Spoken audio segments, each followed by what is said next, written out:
This week on 4 Wide Weekly, it's Florida Flashback Take 2, Big Block Modified style. You guys told us you wanted more big blocks, so here you go.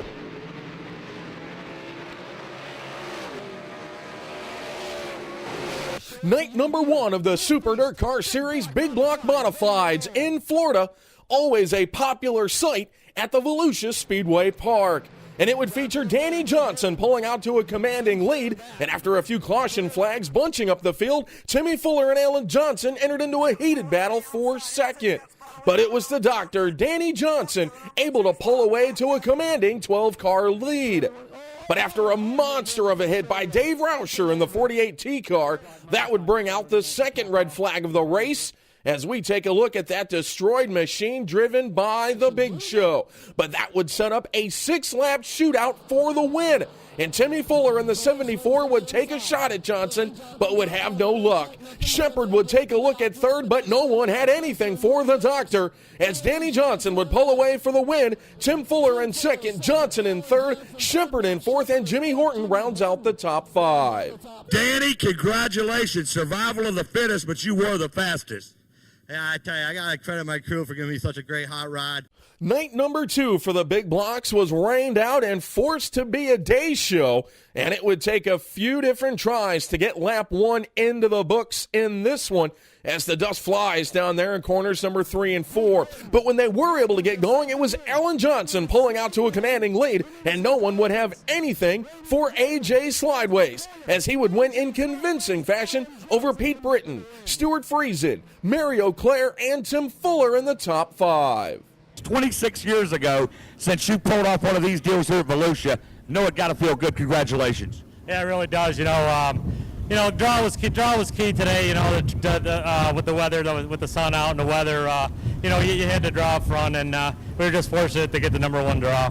Night number 3 for the Super Dirt Car Series Big Block Modifieds would feature a fierce battle between Lightning Larry White and Super Matt Shepard, touching wheels at times, trading the lead with every single turn. Later, flip-flopping lanes trying to get an advantage on a mid-race restart, White would slide up, letting the corporate jet Brett Hearn past, but that wouldn't last long, as Lightning Larry White would take it back just 1 lap later to the low side in corner number 1. Later on, the doctor, Danny Johnson, he would find the high side out of turn number 2, flying past turn down the back straightaway, setting sail at White, but he was unable to close the gap. Matt Shepard in 9S would build a huge lead until a late race caution would set up a 5-lap dash to the finish. White in 99 would get past Shepard, building a 5-car lead with 2 laps to go. But again, a caution would bunch them up.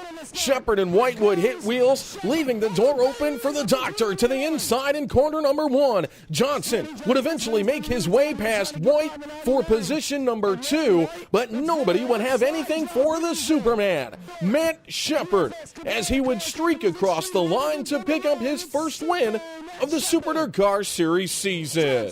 Johnson across the line in second, ahead of White in third. I'll tell you what, I think the fans got their money's worth in that race. We were battling for a long time, and I finally was able to get by him there, and I felt pretty comfortable, and I took it too easy on that second to last restart. I got a little complacent, and I said I'm not going to let it happen again. I make sure I drove that thing down off into 1 that last time. Night number 4 for the Super Dirt Car Series saw 30 big block modifieds take the green, and it was a hard-charging Tim Fuller battling his way into the 3rd spot here with Andy McKetty in 34. Later, some hard racing between Matt Shepard and Brett Hearn battling for 8th on lap 18. Shepard would eventually come to a stop on the front straightaway, bringing out the yellow. His crew would have to go to work on the 9S machine, changing the right rear tire, forcing Matt to the rear on the restart. Remember this. On the restart, keep your eye on Rob Bellinger here in car number 8, as he managed to pass a few cars on the inside, including the 74 of Tim Fuller.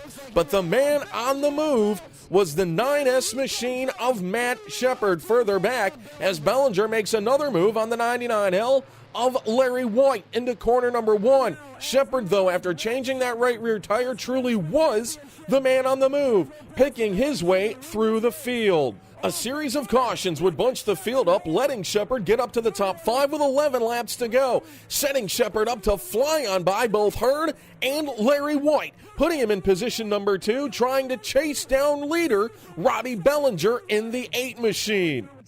A late race caution would set up a 10-lap slugfest between Bellinger, who had never won a Super Dirt Car Series main, and Matt Shepherd, who had passed 29 cars since pitting on lap 15. Bellinger would get the advantage. The man on the move further back once again was Timmy Fuller, making all the right moves on the high side of the speedway.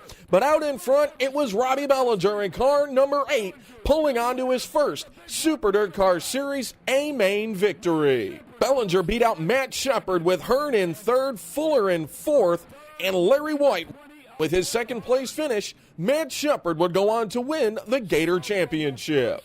Yeah, this is the biggest race we've ever won in my whole career, and it feels awesome, you know, just to come all the way down here and be able to take one home. It's great. What happened down here just a few laps in with the right rear tire? I'll tell you what, they dropped the green about lap 10. My car just died. I was going nowhere but towards the back. I said, man, we're in trouble here. So I didn't know if I had a right rear going down or what. So we pitted and put another tire on it. And I had all but written this off. And that thing. Well, I wrote you off. How in the world did you come all the way back through? I don't know, but then all of a sudden that thing come alive. And I got up there and I was kind of riding around. Then I was able to sneak up to second. I said, holy cow, we might have a shot at winning this race. And you know, Robbie was just too good tonight. Congratulations to him. I wouldn't rather get beat by anybody else. Why don't you hoist that trophy for us? Ladies and gentlemen, your champion, Matt Shepherd.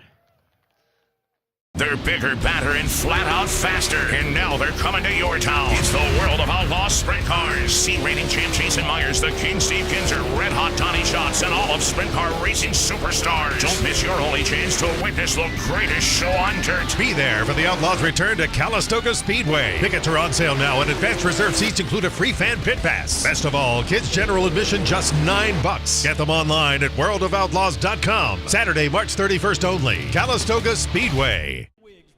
The World of Outlaw Sprint Car Series invaded Thunderbolt Raceway on Friday night for their 2-night doubleheader.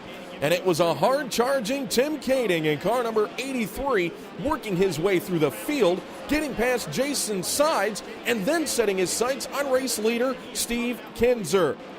Kading would eventually chase Kinzer down, and then he would power past on the high side in corner number 3 to take the lead on lap number 6. While working lap traffic later on, the 6 machine of Bill Rose gets sideways. Kinzer with nowhere to go in the Bass Pro Shops. Car number 11 taking Kinzer out of the running as he would head to the infield. At that point, that's when the rains would come, putting a pause on the race. Racing would resume, however, with 10 to go. Kading would power away going into corner number 1, but it was the 1 machine, the Big Game Tree Stands car of Sammy Swindell, getting sideways. Lucas Wolf with nowhere to go in car number 5.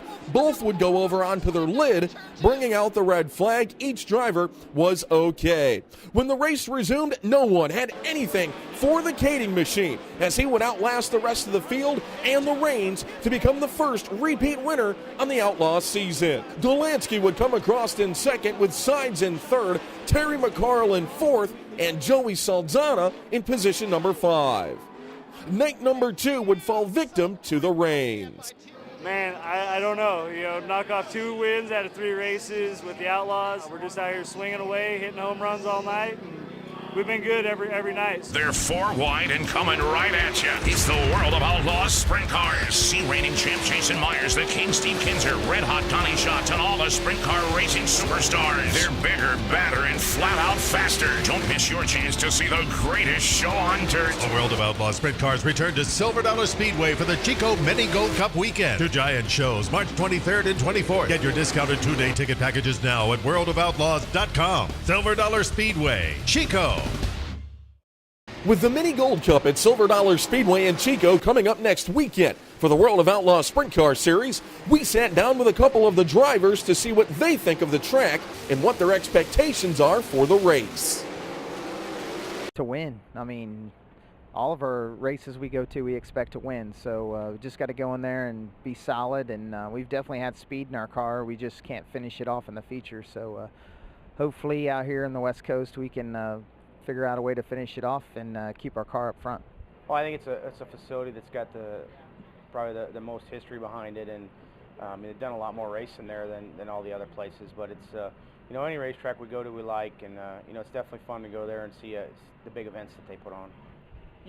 I'm excited about going up to Chico, and I think it levels the playing field, because it's that short track racing that we don't actually get on that smaller racetracks that often with the Outlaw deal. It's changed a little bit over the years, but historically the Outlaws run on a lot of the bigger racetracks. So when you come to California and you get on that short track, it levels the playing field a little bit with the California locals that run there 6 or 7 times a year and do a great job. So it's always a great race. It's where I won my first ever sprint car race years ago, and we're lucky enough to win Gold Cup there just a couple of years ago. So we love going there, looking forward to it, and to have 2 nights there in the spring and the fall is pretty exciting.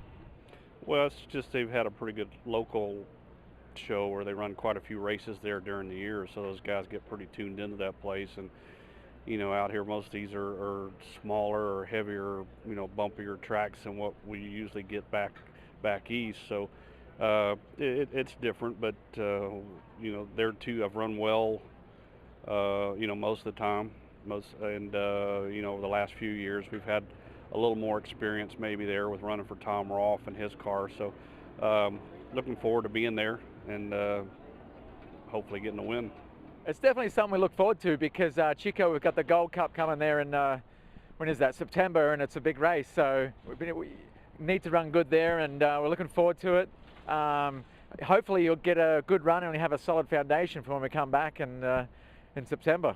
Well, I hope so. Obviously you want to win everywhere, but it's always a tough track because there's a lot of good locals. They all seem to run pretty well there, and we sometimes have a tough time there as travelers coming into a tough local area. It makes it certainly tougher, but they're usually just starting their season. So for us, we have a little bit of a momentum going that we've been racing for a little while, and hopefully that'll pay off for us at Chico. Yeah, definitely. They get to run on the track quite a bit, and it's just a short little bull rink. You gotta be quick. You gotta have your car handling. You gotta have luck on your way when you get up there, because it's definitely good competition. It's just a bull ring, and it's just a racy little place, and you just have to hustle your car the whole race, and it's pretty demanding. All these tracks out here are pretty tough, and you just can't give up on your car and just keep digging, and hopefully you come out of there with a good result. It's such a variance. We can go there and it can be heavy rough, or we can be dry slick. So I think adaptability is the key.